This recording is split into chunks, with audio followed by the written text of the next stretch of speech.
Hello mga lalab, what's up? It's me again, Chari TV for today's vlog. Ayan, magluluto po tayo ngayon ng mussel soup or tinatawag nilang mussel chowder. Ayan, ito yung ingredients natin gagamitin. Meron na po ako dito 500 grams mussel, 2 tablespoon butter, 6 cloves garlic chop, 1 whole pepper chop, 1 whole onion chop, 3 pieces big potatoes slice in cubes, and then meron po tayo ditong all-purpose cream, salt and pepper to taste. Ayan, tara, simulan na po natin.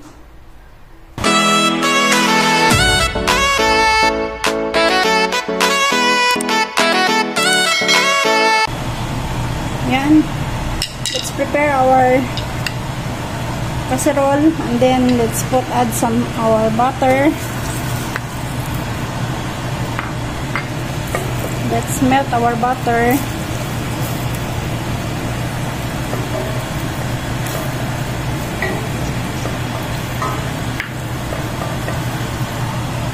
Then let's add our onion.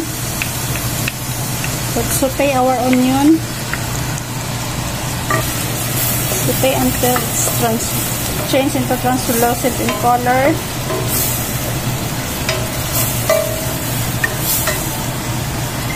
Next, we have to add our chopped garlic. Saute all together.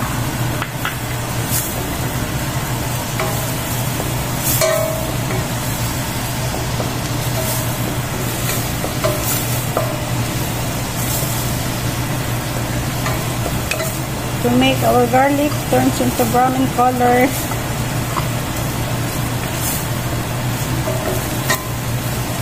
And then now let's add our chopped pepper, bell pepper.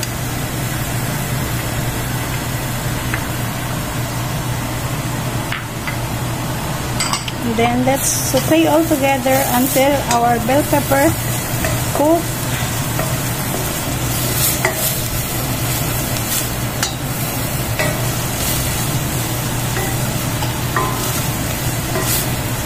Ayan guys, pag ganyan na po yung kanyang itsura, lutong-luto na po yung ating bell pepper. Ngayon naman, i-add naman po natin itong ating mussel.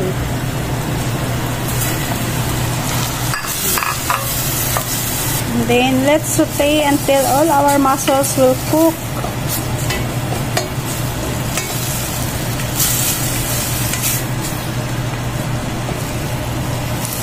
Let's saute our mussel for 10 to 15 minutes.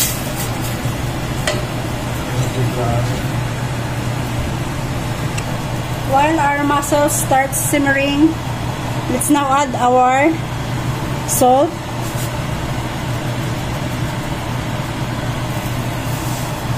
and our black pepper.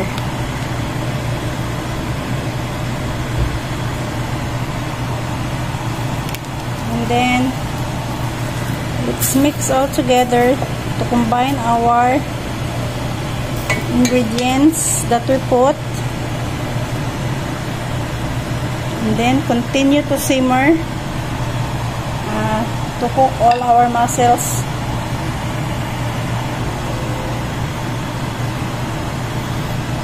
While simmering, let's continue to mix.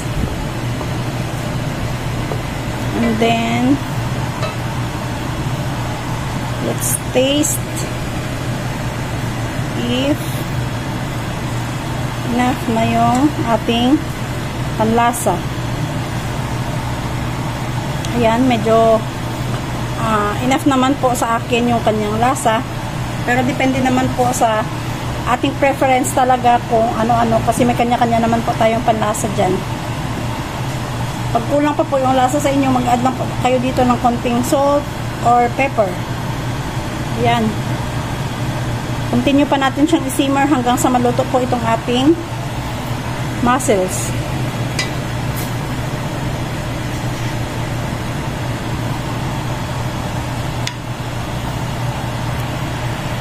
While waiting our mussels to be cooked, let's now add our sliced potatoes.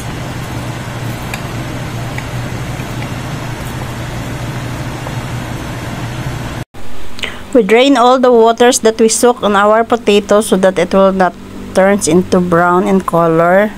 And then just add only the potatoes.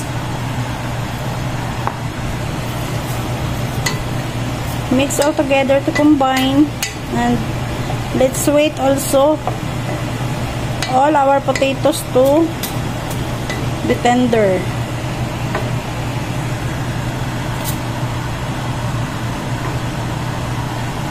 Okay. And then let's add 3 cups of water.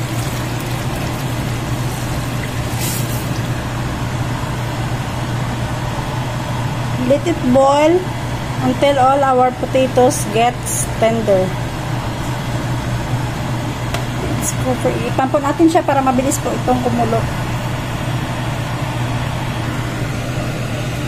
Ayan na guys. After ng 25 minutes, ayan. Malambot na po yung ating.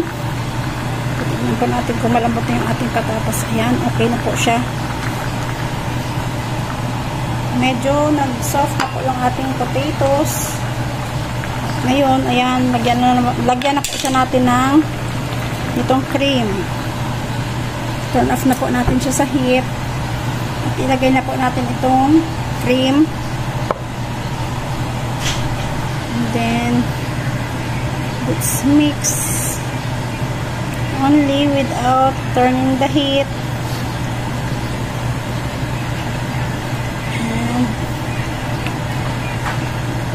Done.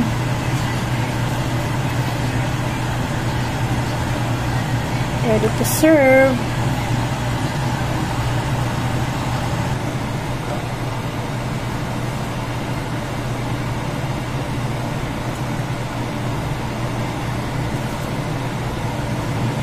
And this is our finished product of mussel chowder, or so-called mussel soup.